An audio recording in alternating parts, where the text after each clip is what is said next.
Okay, moving on to our second speaker this afternoon, Mr. Marti Grau was a member of the European Parliament prior to this summer's elections. He was a member on the Internal Market and Consumer Protection Committee and a substitute member of the Foreign Affairs Committee. He was the rapporteur of the opinion on the Small Business Act, where he drafted an opinion for the Internal Market Committee on the European Commission's plan to improve the performance of small and medium businesses. Prior to his term as an MEP, he worked as a Parliamentary Advisor in the European Parliament. During this time, he performed work related to the Foreign Affairs, Constitutional Affairs and Culture and Educational Committees. And this afternoon, he's going to talk to us about the greening of the European car industry. Marti, please.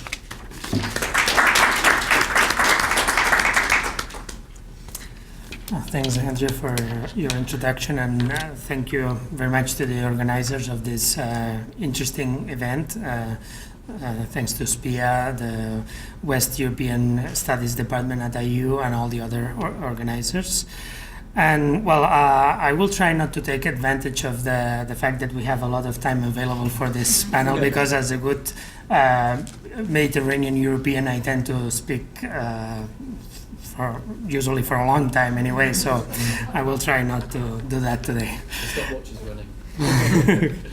So, well, I will be talking. About the greening of the European car industry in connection with two basic situations or elements. One, of course, the current global economic crisis, and the other important thing is the climate change, the question that has been already addressed by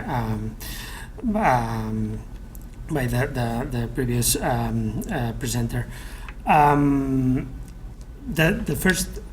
The first idea is that the car industry, of course, is particularly hit by the economic crisis, and here we have some figures. The car industry in Europe today accounts for around 7% of all EU manufacturing. And already before the economic crisis, there were estimates of an overcapacity of the car industry in Europe of about 20-30%. Well, this is according to the European Foundation for the Improvement of Living and Working Conditions. Here you can see also the total value of EU car imports and also car exports. And an important figure is that with the crisis, with the economic crisis, the new passenger car registrations fell by 7.8% only in 2008. Oh, sorry. Well, I was going to, just to briefly mention some of the European responses. Of course, increasingly political leaders are using more and more the idea of a green economy, where the effort for regenerating the economy is coupled with the effort of regenerating the environment. Then a widespread awareness among European citizens that climate change has far-reaching consequences compared to the consequences of the economic crisis. So even if the economic crisis is especially important and severe in its consequences, climate change is also something we need to tackle right away. And last thing, in the part of the European responses, this recovery plan of 200 billion euros against the crisis, with the inclusion of this Green Cars initiative as an important component. So already at an early stage, the aid to the car industry is seen as a key element for the recovery in global terms of the economic downturn. So I was just going to show you very quickly that although as I said, the car industry is especially hit by the economic crisis, that the effect is uneven in Europe. It's not the same in all the countries. We see that in Germany, for example, there's a sharp fall of car registrations in 2008. And next, please.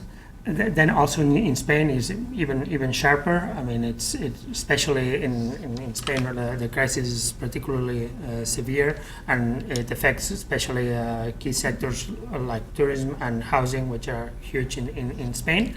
But then we see the other side of the picture with Poland, for example. I mean, new car registration still going up. And next, please. And also Slovakia, for example, in the eastern in the eastern countries or the Central East European countries, we see that the tendency is very diverse depending on the country, and that's not the case for any East European country. For example, in Hungary or Latvia, I mean, the situation is comparable to the situation in Germany or Spain, or even worse.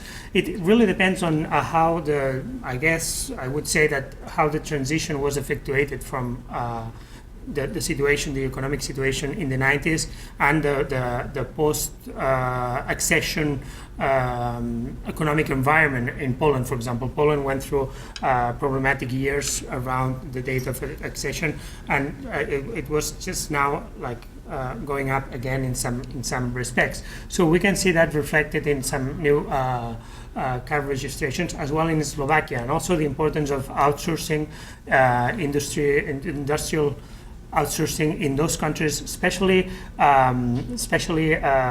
Poland and Slovakia precisely, where car industry, especially Slovakia, since being a small country, the way of car industry is really important in overall terms.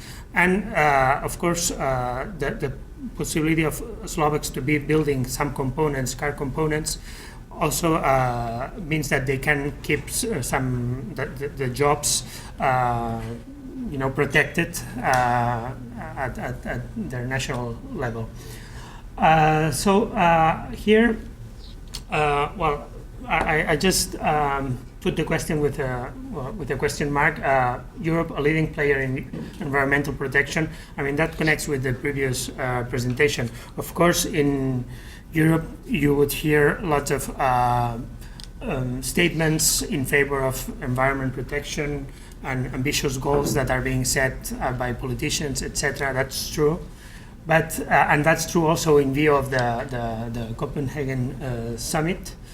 But then we have like some last minute disagreements also connected with some of the issues that we have been seeing this morning about the difficulties of decision making.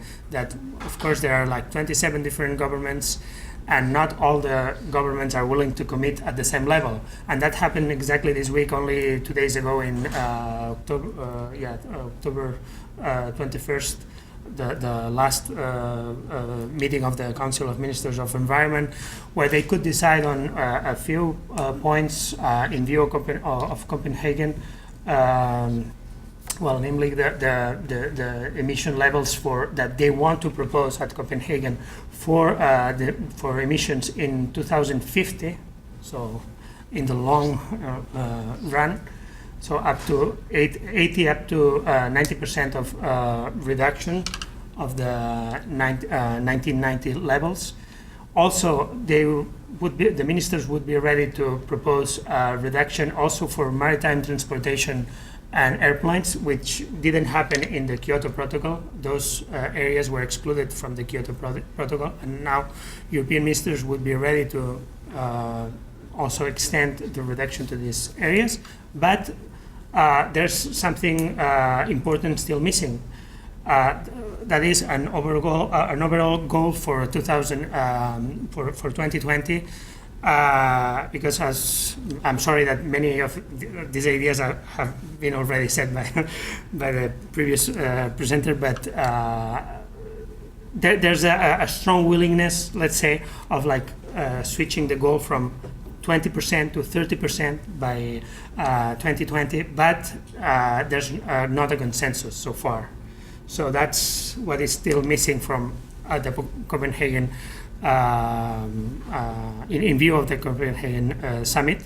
And I would say that it's an important point because, of course, it's something that has to happen in the short run and not the long run, as like in 2050. It's a long way to that deadline. So it's more important, I would say, and also from an American point of view, to commit in something serious for 2020 and not 2050, although, of course, long-term goals are also important. Well, next, please.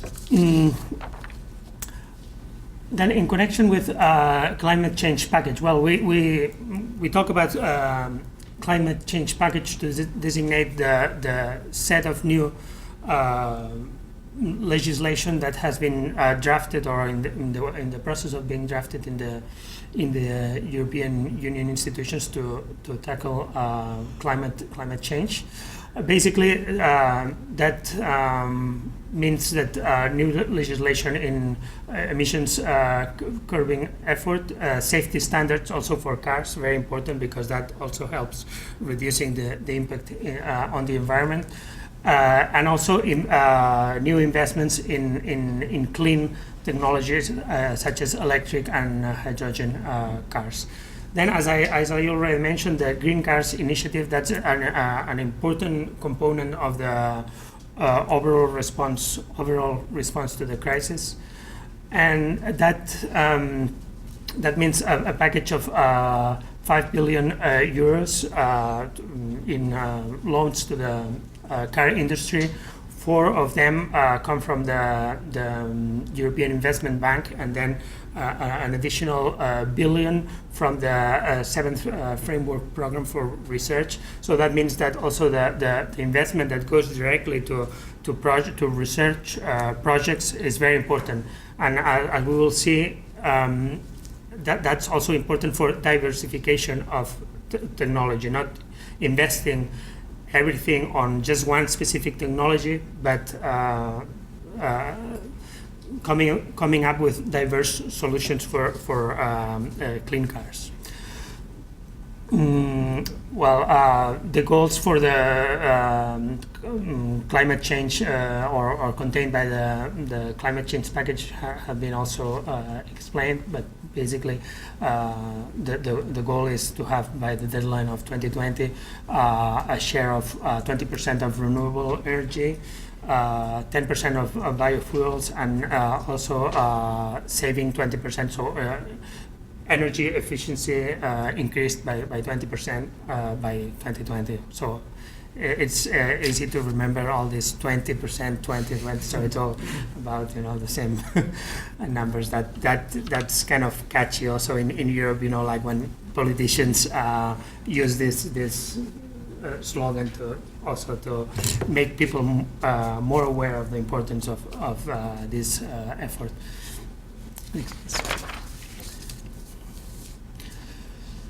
So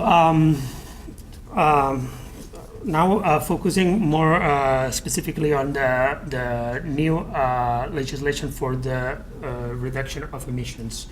Right now, carbon emissions amount for around 20% of carbon emissions coming from cars amount for 20% of total European emissions. In 2008, there was a deadline set up by a voluntary agreement 10 years earlier to reduce emissions to a level of 140 grams per kilometer by 2008, and that didn't happen. It was a voluntary agreement between the car industry, car manufacturers, and the European Commission. So then already in 2007 there was a draft proposal by the European Commission to draft binding legislation. So get rid of the voluntary agreement and come up with enforceable rules. So that was the presented in 2007, as I said, with a new strategy, a European Commission strategy, and proposed regulation attached to it. And the goal set for already for 2010 was 120 grams per kilometer. In the Parliament, the European Parliament had favorable views on this proposed regulation with some changes, of course, as always within this process of negotiation between the Commission and the Parliament. That was the Sacconi, known as the Sacconi report from the reporter Guido Sacconi, an Italian member of the European Parliament. And then finally this year in April, it was agreed and published the new regulation with this new goal of 120 grams per kilometer. And of course this new regulation is seen as beneficial for both the industry and consumers on the grounds that new technologies will hopefully create a more skilled workforce in Europe, and also reducing fuel consumption is seen as positive for users, for car users. Next, please.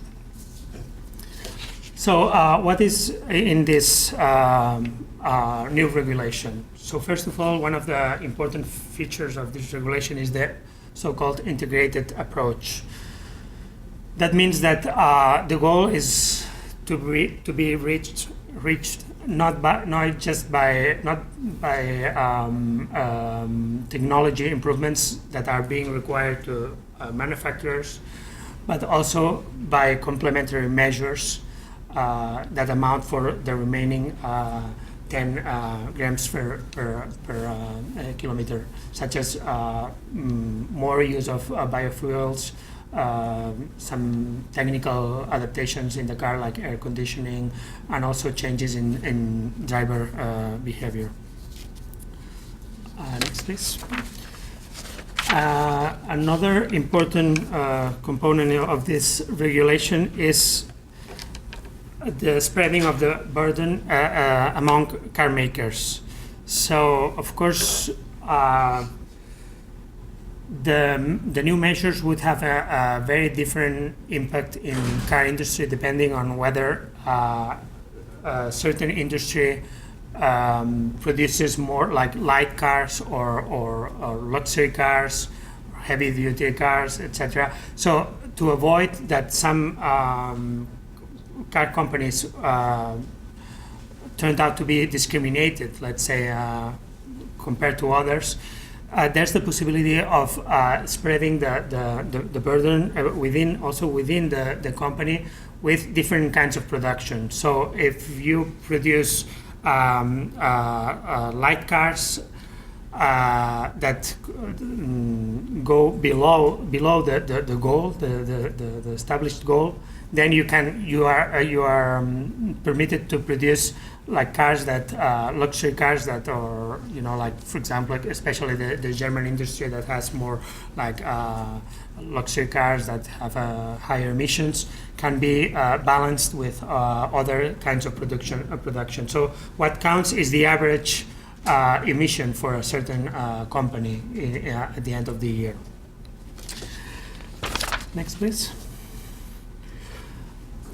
So the new regulation also contains some additional measures,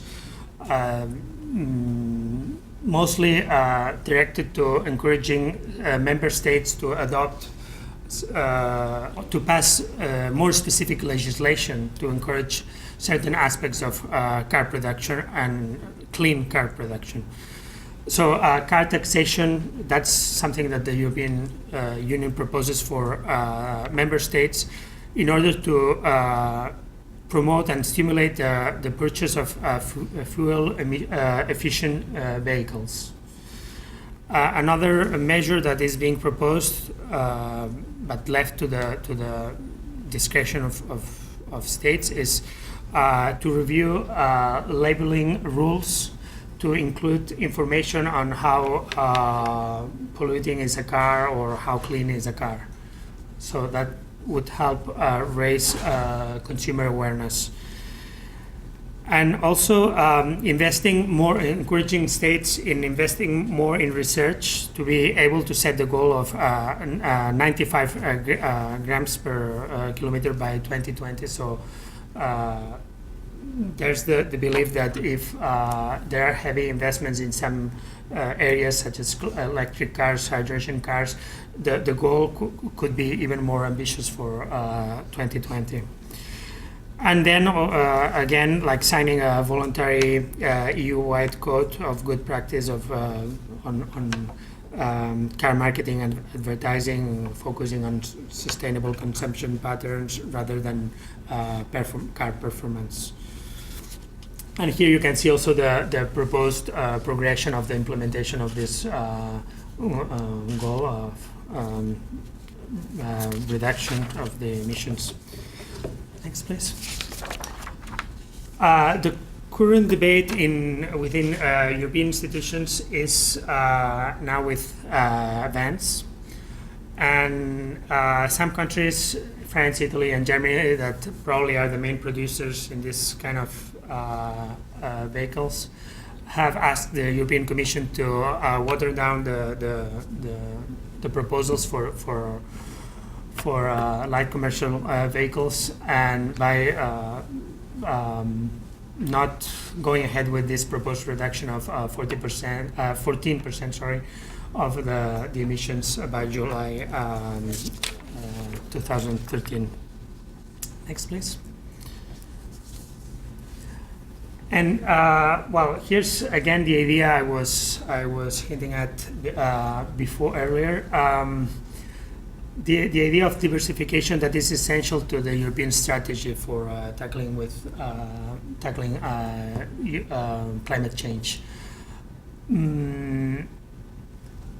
The debate, of course, is right now is to determine what kind of energy, of technology will dominate in Europe in the next years. And I would say that contrary to the to the US case, I think the fact that Europe is investing in different kinds of technology is also a consequence of the political division, of the fact that Europe is split between different states. So of course there are different interests in terms of economic sectors.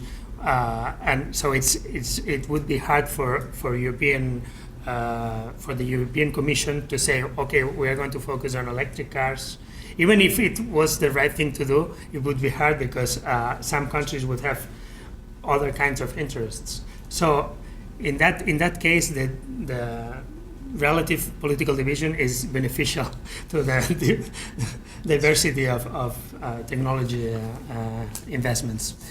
So as an example of the investment in hydrogen car technology, we have this joint technology initiative that basically it is a really broad initiative that covers several areas, not just hydrogen cars, but hydrogen cars is one of the 6 main areas.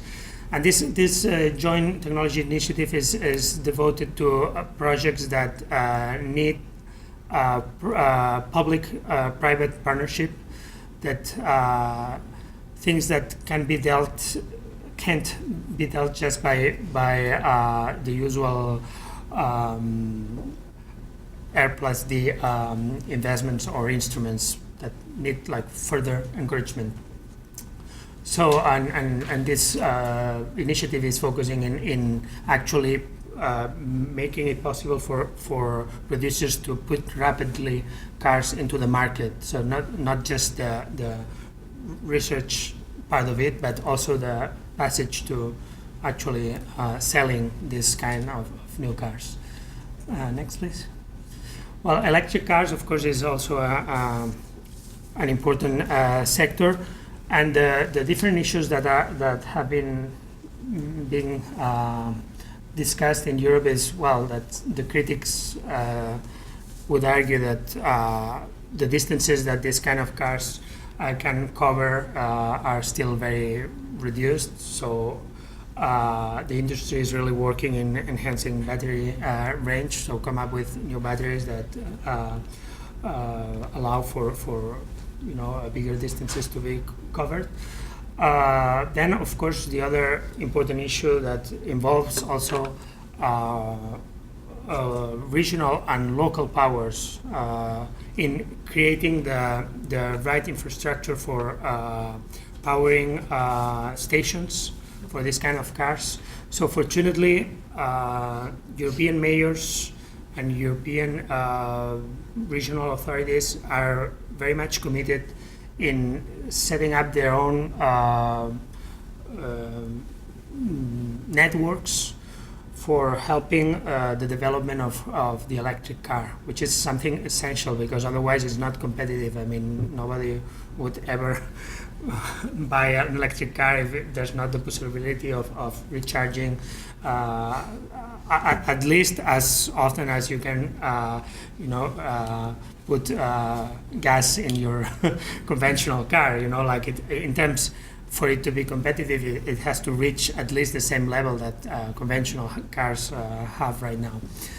And so for example, in Paris, London, other big European cities are already committed to this effort of creating the network for electric cars. And there's some countries have very ambitious goals. Portugal, perhaps surprisingly to many, but has one of the main or biggest goals in this respect of like creating a big network for electric cars. Spain, for example, has set the goal that is comparable to the goal that has been announced by President Obama for the US, 1 million cars, electric cars, I think, but I forget the year, but I think like soon, like in 4 years, I think.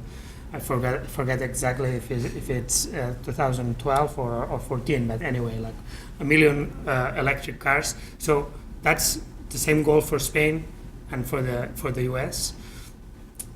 Another thing is to see if that will happen or not in either case. But at least there's this ambitious goal.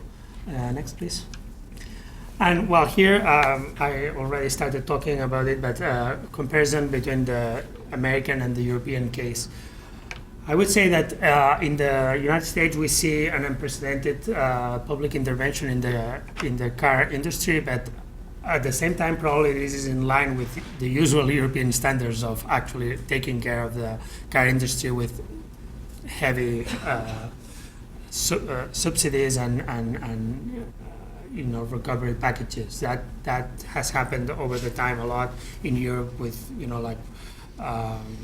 helping I don't know, for example, Japanese manufacturers in Europe to just stay where they are, etc. And then, another important feature of the American case, of course, is the nationwide Cash for Clunkers program. And also, as a specific thing, I would say that the bulk of government investment right now in innovation goes especially to electric cars. And I've heard some complaints about the lack of investment in other areas. So that's probably something that we could discuss, because I don't know to what extent this is true or it's just a perception. And then, on the other hand, the European Union, I would say that we have seen that there's an uneven impact of the economic crisis on car sales depending on the country. Then there are widespread national plans for scrappage programs, etc. And Germany is a case in point because we've seen the graph before, but after that, in 2009, really the sales have been going up thanks to this, like the equivalent of the Cash for Clunkers program, but probably with less restrictive requirements. It was really just an old car, no matter how old, could be replaced by a new car with some cash or subsidy in exchange. And then last point, as I said already, diversification of technology investment. Next, please. So, as a conclusion, I would say that we see that there are reasons to push for a new multilateralism in environment politics. I think the current situation demands really a close agreement between the U.S. and Europe on agreeing on ways of helping the car industry, because if we have diverging efforts, maybe a lot of energy will be lost in trying to go in different ways in either case. Then that was already mentioned this morning. We need to reach global standards for these new technologies.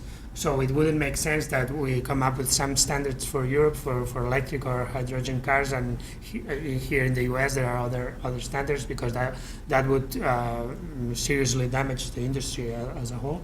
And then a last point, I think, consumers are key. We need to persuade consumers to buy clean cars, and of course awareness about the climate change is important, but it might not be enough. We need to make the industry competitive. We need to provide with the necessary infrastructure, because otherwise, people will end up looking at their pockets, and if clean cars are expensive in the future, keep on being expensive in the future, they won't be competitive, and that would probably create a sort of a backlash in this kind of industry. So, just the last one is some information sources that I wanted to show to you. Well, there's another slide. Yes, I mean, if you want to know more about this topic, that's my recommendation that you have a look at these websites, the European Commission website, the European manufacturers website, but also I would encourage you especially to check the last website also, because the other ones are probably known to all of you.